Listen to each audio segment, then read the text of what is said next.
The in vitro validation group is a fairly new addition to the ALS TDI discovery research pipeline, and this is important because we need to put into place a rigorous and meaningful step prior to embarking upon fairly expensive mouse or preclinical studies. So you are trying to create this artificial system which is going to mimic exactly how an animal or a human body behaves, and you're trying to test it.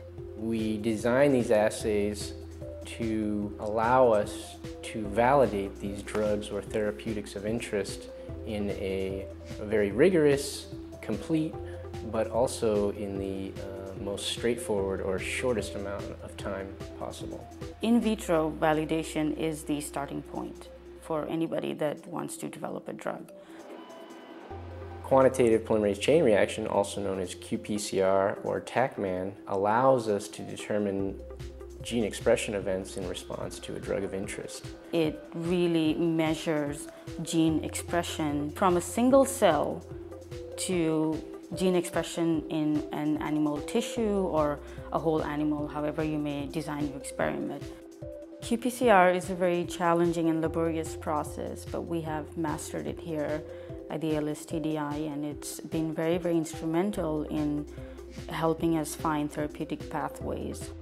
In addition to qPCR, we have technologies that allow us to examine protein activities or protein effects in response to drugs of interest or potential therapeutic agents. And these technologies include LICOR Odyssey assay, which allows us to do a quantitative Western blot, and also ELISA assays and fairly high-end microscopy to examine protein expression either in cells or in tissue types.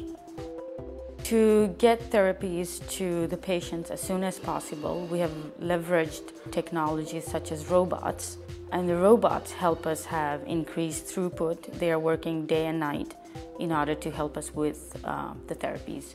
We happen to be in a unique position where we have patients with ALS come into our facility and we put a face to the disease.